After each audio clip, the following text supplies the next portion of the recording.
Este é o Gabinete de Guerra, um podcast da Rádio Observador em que olhamos para as mais recentes notícias da guerra na Ucrânia. Bruno, a reunião do G20 no Brasil termina hoje. Tem estado em discussão o papel que este grupo deve ter na redução das tensões internacionais. Na reunião participam o secretário de Estado norte-americano, Antony Blinken, também o ministro russo dos Negócios Estrangeiros, Sergei Lavrov. Esta é a primeira vez que Blinken e Lavrov se encontram desde a morte de Alexei Navalny na semana passada.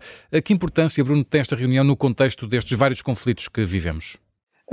É realmente um grupo importante que foi criado a seguir à crise económica e financeira de 2008, no fundo, para refletir este facto que é cada vez mais a gestão da governação global, nomeadamente económica, não se consegue fazer só com os Estados Unidos e com os seus aliados mais próximos e, portanto, é um grupo muito mais alargado, que inclui, lá está, a China, o Brasil, a Rússia, a Argentina, a Arábia Saudita, portanto, no fundo, as maiores economias mundiais, inclusive não ocidentais, representam, na verdade, 85%, estes 20 países, um pouco mais atualmente, a par da União Europeia, representa 85% do PIB global, portanto, o conjunto da economia global, 75% do comércio global.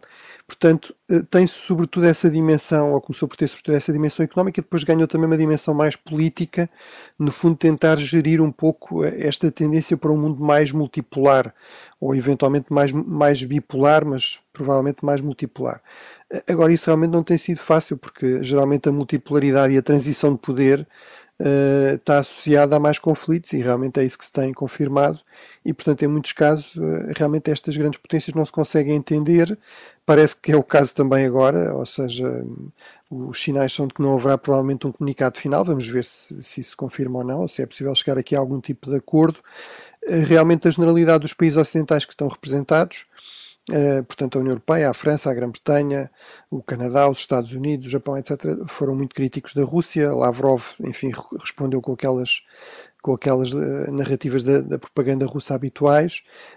O Brasil aqui também, enfim, não apareceu propriamente como um mediador ideal, uma vez que Lula veio dizer algo que não faz nenhum sentido, que é devemos esperar pela investigação oficial para tirar conclusões. Ora, não faz nenhum sentido. O Lula dizia é de bom senso esperar. Não é de bom senso, porque não é de bom senso ignorar que houve tentativas de assassinar Navalny anteriores bem documentadas, que houve uma série de líderes da oposição assassinados e, portanto, que não se pode ignorar também a natureza do regime russo e não é de esperar que dessa investigação resulte nada de credível. Mas, em todo caso, é importante existir, é importante haver estes fóruns de diálogo. Há outras questões importantes que o Brasil tentou chamar para a linha da frente, embora o seu próprio presidente, depois com muitas vezes declarações pouco, digamos, avisadas, acaba por desviar a atenção disso, por exemplo, a questão da segurança alimentar, etc. E é também relevante, já agora assinalar para terminar, que Portugal também está presente nesta reunião do G20. Eu sou muitas vezes crítico do presidente Lula, mas defendo sempre que Portugal deve procurar ter uma boa relação com o Brasil, independentemente do regime, independentemente do governo ou do presidente. É possível tirar daí muitas vezes benefícios importantes para os dois lados e realmente Portugal foi convidado pelo Brasil também. O país que lidera o G20 durante um ano pode convidar outros países e organizações a participar, para além daquelas que estão lá permanentemente, e portanto Portugal está representado não só indiretamente por via da União Europeia, mas também está desta vez representado através, neste caso, do Ministro dos Negócios Estrangeiros, porque é uma cimeira de Ministros dos Negócios Estrangeiros. Francisco Pereira Coutinho, será complicado, como dizia o Bruno, ou difícil chegar ao fim desta reunião com um entendimento? Bom, em relação às questões que o Bruno fez referência, seguramente. Portanto, em relação à questão da Ucrânia, o Bruno fez referência às declarações de Lula sobre Navalny, que, no fundo, acabam por reproduzir muito daquela que é a propaganda russa, mas podíamos também falar das declarações do presidente Lula sobre o conflito em Gaza, que é quando recentemente falou de um genocídio e comparou a situação em Gaza ao Holocausto. E isso levou, aliás, atualmente a uma séria conflito diplomático entre o Brasil e Israel, que pode levar até à ruptura das relações diplomáticas.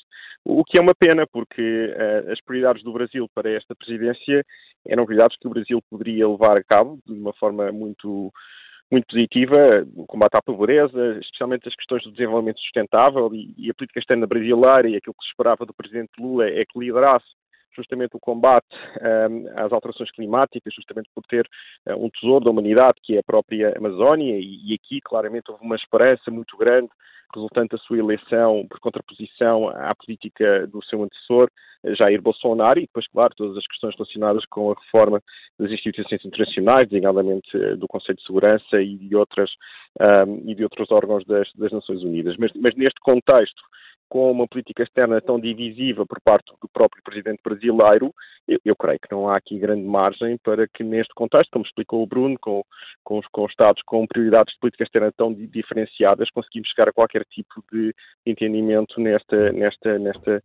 cimeira. É preciso também dizer que a cimeira de chefes de Estado será em novembro, e eu lembro aquilo que o próprio Lula já fez referência. Eu gostava muito de ter lá Putin, não obstante Putin ser procurado pelo Tribunal Penal Internacional. Entretanto, já terá sido avisado que não seria boa ideia convidá-lo, até porque o Brasil é um Estado de Direito e possivelmente o Poder Judicial iria emitir um mandato de detenção do próprio Putin se aterrasse em Brasília. Portanto, seguramente Putin não irá visitar Brasília em novembro. Não é?